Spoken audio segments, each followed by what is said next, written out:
Bismillah ar-Rahman ar-Rahim. Assalamu alaikum and welcome to Sports Extra. Good afternoon to all of you. I'm your host Ahmed Nawaz with the latest roundup of sports today. Let's take a look at what we're discussing and then we continue things in detail. Now, Bangladesh versus Sri Lanka. It's been an interesting series so far, but the second one international is now underway. Of course, three-match series. Sri Lanka won the toss and opted to field first this time. Bangladesh already lead the series 1-0. Of course, Sri Lanka won the first toss as well, but they opted to bat first and things didn't work out in their favor. And they were, I think it was exceptional bowling by the Bangladeshi quicks, and then they chased it down with relative ease, and the skipper was absolutely brilliant with 122, followed by Mushfiqur Rahim, who played the veterans knock as needed with more than 60 runs. But now, if you talk about this game, we did talk about the fact that Sri Lanka is looking below par, but Bangladesh is slowly creeping up to be one of the strongest teams that they've been known for in this region as well. And they can surely achieve that with the amount of talent they have. They've just been missing the link with captaincy issues with the board as well.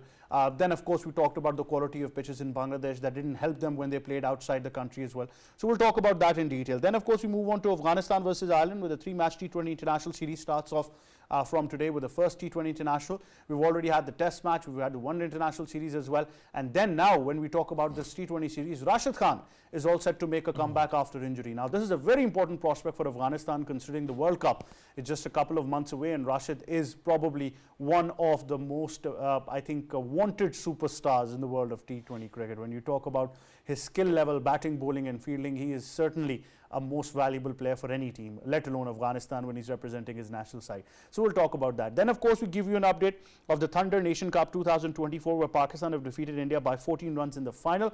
Pakistan, of course, clinched the third Thunder Nation Cup. Bilal Qureshi has been declared the player of the match as well. So congratulations for Pakistan for winning this Thunder Cup as well. Now we discuss things in detail. In studios joining us is cricket commentator, international broadcaster, presenter and our sports expert K. Asif Ahmed. Assalamu alaikum. How are you, sir? Walaikum assalam, Ahmed. I'm very well. Thank you very much. We've also been joined by cricket expert Sabir Hussain. Assalamu alaikum. How are you? Walaikum assalam, Ahmed. I'm good. Thank you. Great to have you on the show as well. Now, Asif, once again, I think we look towards this one international series as Bangladesh being the top favourites right now. Sri Lanka really have to pull something out of the bag because, let's be honest, I think we've seen talent equally on both sides. But if you talk about the planning and execution, Bangladesh have been more successful in that phase. Well, that's really important when we talk about the perfect execution. And for me, once again, this is what I discussed yesterday, that if there is no Shakib Al Hasan, even then the Bangladeshi team is performing so well in the leadership of Najmul Hasan Shantu. If we talk about the batters, the way they batted in today's game, that's brilliant. And especially when we talk about Tauheed's innings, that was fabulous. Luton Das, he got out early with Soumya Kumar, and then of course Najmul Hasan Shantu, the Centurion. He scored 40. Both of them, they started really well. This is how when you go for the partnerships, and if you see the innings of I must say Tauheed, his record is really good in List A career. He has played 80 List A games. Average is fantastic, 43. Though he scored only one century in List A career, but when you talk about the average and the strike rate, everything is phenomenal. And even Hasranga was bowling so nicely for Sri Lanka, but the way he played, and as you said, the execution, if you see his shot selection, absolutely brilliant. Top-notch batting in today's game. When his team was in trouble, yes, they were looking to get total something around 250 or 260. But courtesy his good batting, they scored 286, which is now it looks difficult because Sri Lankan team is struggling in ODI cricket. Their batters, they're not able to make good partnerships and they don't have good finishers. So I think that after this first innings, Bangladesh looks favourite for me. Sabir, interestingly, Bangladesh have been on top of this game as well. So far, I might say, because I think still they would believe they're probably 20-30 runs short. Tauheed was unlucky not to get that century, 4 runs short, still being not out. But clearly, I think the score that they've put up with the bowling that they've got, they have all the chance of defending this total. Absolutely. Good toss to win by Sri Lanka, by the way. They basically asked, Bangladesh to bat, and they got a, wicket of, the Luton Das as well in the first over. They should have capitalized, as far as the toss was concerned, the advantage was there. But hats off to, Soumya Sarkar. He's basically kind of an experienced player for Bangladesh right now. He has been performing exceptionally well, but I mean, unfortunately, he has been in and out. Like a couple of batsmen, Bangladesh consistency is required as far as good players and their techniques are concerned. Again, a very good partnership along with the captain, Najmal Hassan Shantu. He has been very good as far as his captaincy is concerned. His individual performance is concerned. He's kind of a senior player as well, because he has played 25 test matches as well and 43 something ODIs for him, and a very good partnership, because I mean 130 runs in 21 overs. I mean, then Tauheed basically he basically led the way. He basically made little partnerships during the overs as well. Unfortunately, see Mahmudullah, the experienced guy, he basically got out on duck. Again, Mushfiqur Rahim as well. Senior players should have stood up, likes of Litan Das as well, Mushfiqur Rahim, Mahmudullah as well. Heads off to youngsters. I mean, Tauheed, Najmul Hassan Shantu himself, and Shomia Sarkar, senior player. They basically contributed something. They should have made a 300, because highest score on this particular ground is 409 by India a couple of years ago. And Sri Lanka, a good thing for Sri Lanka, they must be positive, because they have made 331 runs a couple of years ago, in this particular ground. So they must be fancy their chances. I mean, especially in this particular ground, they have a mighty batting lineup. It will be interesting to see how the first 10 overs will be utilized as far as the openers are concerned of Sri Lanka. And it will be interesting to see for the Bangladeshi fast bowlers, because Tanzil, he's a very good seam and swing bowler for Bangladesh. He could be a very crucial, especially in the first 10 overs for Bangladesh. I mean, it will be a good chase, I believe. Asif, I've got a little problem with the way Sri Lanka's captain made some of the decisions. When you've got, for a bowler, for Madhushanka, he's got 2 wickets, he's just given 30 runs, and he's bowled only 6.4 overs. And in the meantime, you've tried about, 7 bowlers. And, if Madhushanka has gotten wickets up front, why not bowl his complete 10 quarter overs? Well, I think he was struggling, and that's why they've changed, and they brought Janith. So that was the problem with the Dilshan Madhushanka. But Hasranga was bowling so nicely. Ahmed, see, this is what we've been discussing so far, that a team like Pakistanis and Sri Lanka will remain the world champions in one day and T20 as well.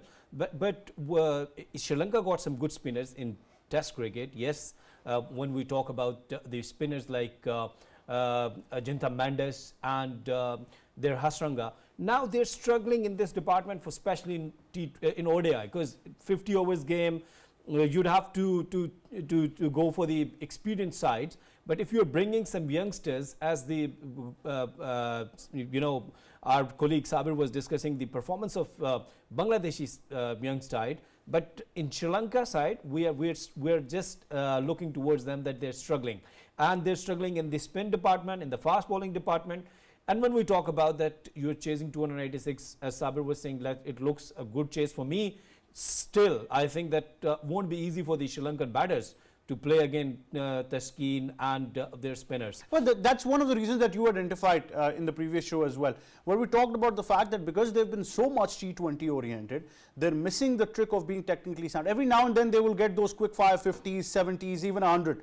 But when it comes to finishing games, that's where they'll struggle. I wish that you could show the wagon wheel of Tauheed. Once again, 96, the strike rate is around 90, does not matter, but he had done the fabulous job for his team. And if you see that he was playing so nicely with the straight bat, yes, his the best thing was in his innings that he was using his wrist. And in this subcontinent, if you are a wristy player, if you could use your wrist towards square leg area, towards mid-wicket area, you can make plenty of runs. And this is what Tauheed was doing against a good Sri Lankan bowling lineup.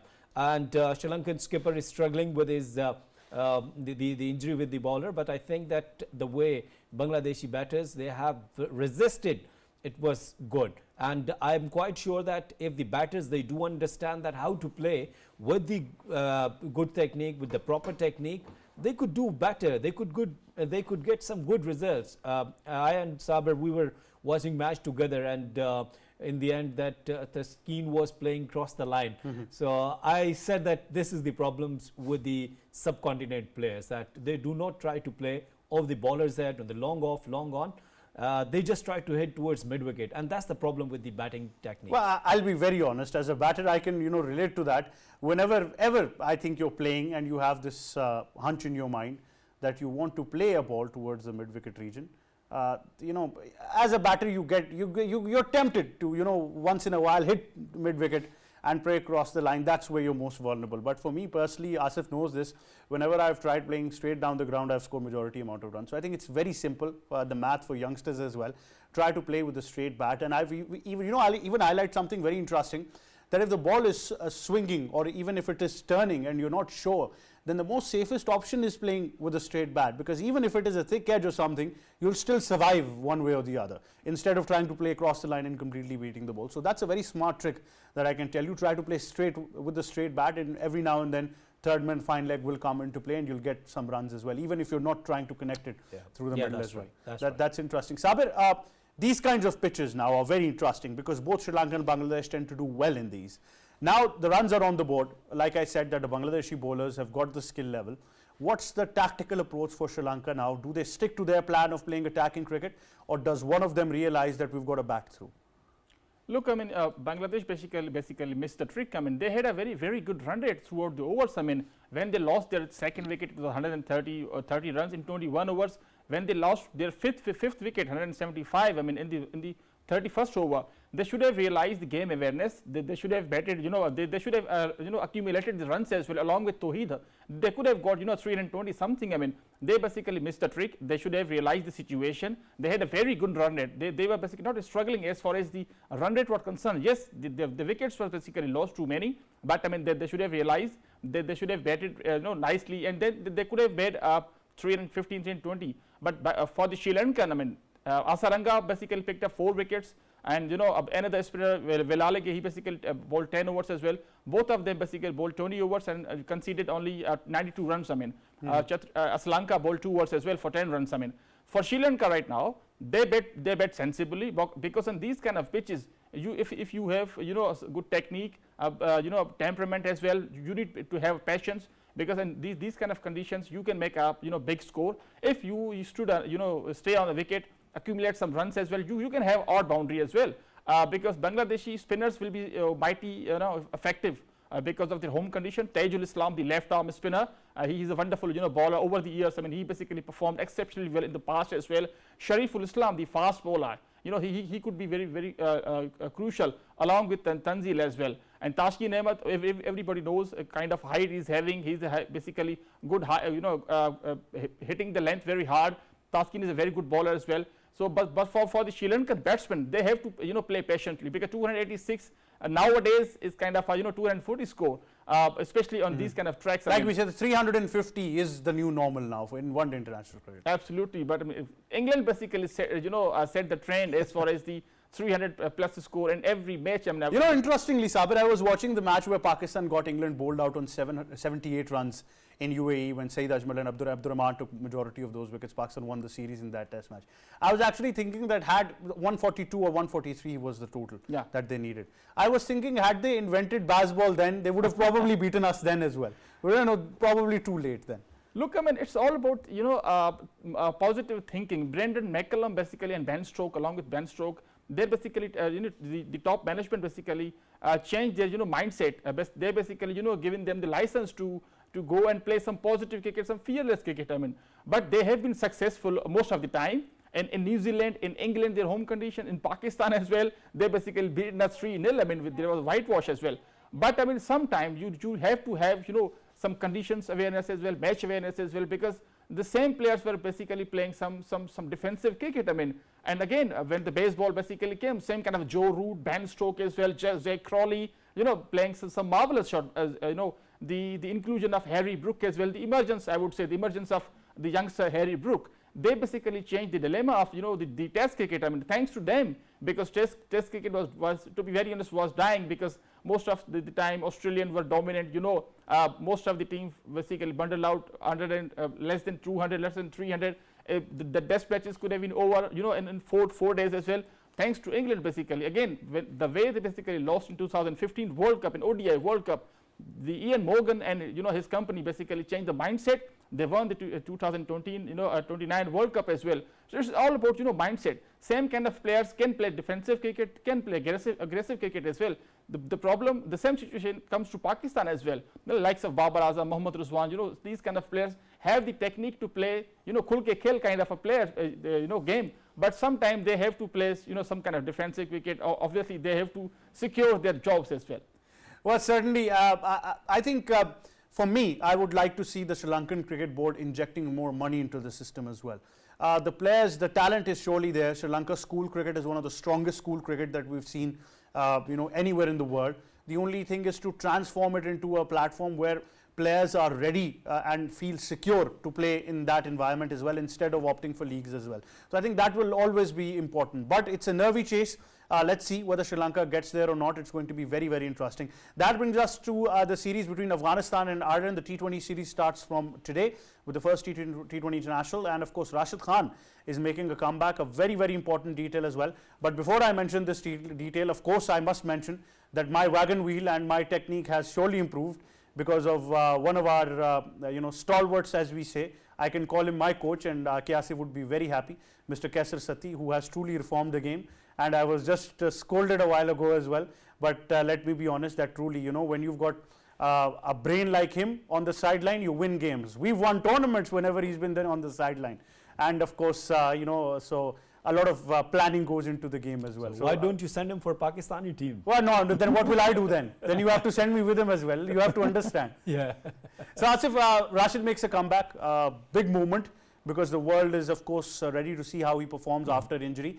He is one of, I think, the most talked about players in T20 cricket, and might be one of the trump card in the T20 World Cup. Well, that's right, and unfortunately I wanted to see him test cricket and in ODI cricket, because Afghani's team was struggling in test cricket, and Ireland played really nicely, because Ireland team is playing county cricket. Most of their players, they're playing the club cricket for a long time, though if you talk about the T20 series, yes, Afghanistan have a very good record against Ireland. They played 23 matches, and if you see that the Afghanistan have won 16 out of 23, it means that Afghanistan is far ahead from Ireland. The skipper, Rashid Khan, he is a top-notch spinner. He is a fantastic fielder. For me, it's really good. And when we talk about his batting skills, yes, he could hit some good and power hitting, and he could do something special in the death overs as well. But if you see overall the Afghanistan side in T20, yes, they have a very strong side. All of their players, Ramanullah Gurbaz, skipper himself, then Nagral Kharoti, their new spinner. I've watched him in Kabul Premier League. He's a very good spinner, and his debut match against Ireland, he got 3 wickets. So I think that overall they have a very, very good and balanced T20 side, and they will give some tough competition to Ireland. Well, certainly, Sabir, Afghanistan has always been strong in this format. This is the format that the Afghanistan teams likes the most. Their dominance is surely something that we can predict on, but then again, Irish team has improved over the years, and whenever there's a T20 game, it's an equal contest. They are basically familiar to each other, because they have they have been playing lots of cricket with each other in Ireland or in UAE as well. Yes, I mean, R.K. Asif basically rightly mentioned, Afghanistan basically have upper hand, 24 matches played, and Afghanistan basically won 16. And and last time Ireland basically won in 2022. But I mean, this particular side, Afghanistan side is very strong, because recently they have won the ODI series against them. And Rashid Khan is coming as from injury, coming back from injury, and also he's captaining the side as well. Umar Zai, the all-rounder, could be very, very useful for Afghanistan, because he has basically performed exceptionally well in recent ODI World Cup. I mean, and then Noor Ahmad, again the spinner as well. It will be interesting to see how basically Paul Sterling, the captain of Ireland, and his side basically tackling as far as the Afghanistan spinners are concerned, because this time they are playing in UAE. So the conditions are basically favoring Afghanistan. But I mean, there the Tucker, the wicketkeeper batsman, also the Harry Tector as well, the middle order batsman. They basically, both of them, performed really good in the third ODI. So I mean they have a couple of batsmen who have basically good form, but I mean Afghanistan obviously have upper hand because of the conditions, I would say. Absolutely, and the skill set as well. Although I think they were disappointed with the Test series in conditions they should have enjoyed. But Sabir, I think you make a very good point. Afghanistan, when you talk about T20, they've produced players who, for the longer run, can give them a lot of result-oriented games as well. Asif, final thoughts on Rashid Khan, particularly the reason for his success over the years has been the skill set and the way he's evolved and improved as well. But the pace variation, Asif, that we talked about as well, that for a spinner it's very important to not just have variation. As a leg spinner you can have the flipper, the googly, the top spin, the traditional leg spin. But Rashid's main reason for success has been the variation of pace that he's used as well. And his low trajectory as well. That he doesn't come up with the, big flight. Sometimes he does, but I have seen and I've observed his low trajectory, which really works in T20 cricket. Whenever batters, they used to try to hit him towards mid-wicket, and he always deceived them.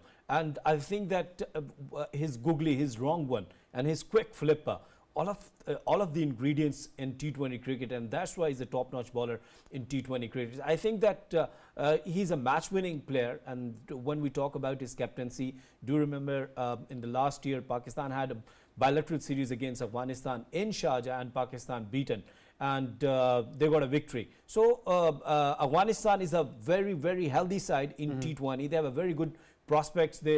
Some of their players, they are of course playing in all over the world in the international leagues as well, and I'm quite sure that if they're playing like this, they will be a big threat in T20 World Cup. Certainly, and I think a lot of that credit goes to Jonathan Trott as well. Yeah. He's been absolutely brilliant. As a player himself, he was spot on. He's one of my favorite English players. And I think he's really transformed their batting system as well. So, credit to the management as well. But thank you very much, Asif and Sabir, for joining us on Sports Extra. That wraps it up for me and the entire team of Sports Extra. Of course, we tend to discuss as majority of sports as we can. And we do know that with the T20 World Cup creeping up, T20 will be dominating in various series to come as well. So it's very, very important. But obviously, I think when you talk about the game itself, there is a longevity that we need to talk about. But before we go, we've got a very special birthday wish to send out to one of my childhood friends, who is, of course, celebrating his birthday today. So from me and my entire team of Sports Extra, we would like to wish Mr. Asnad Abbasi, also known as Ace, a very, very happy birthday. And Asnad, I've shared so many memories with you as well. On and off the field, we played cricket together, and we've spent a great deal of time as well. So thank you very much for always being there as a brother, and a very happy birthday to you as well. That wraps it up from me and the entire team. It's goodbye for now.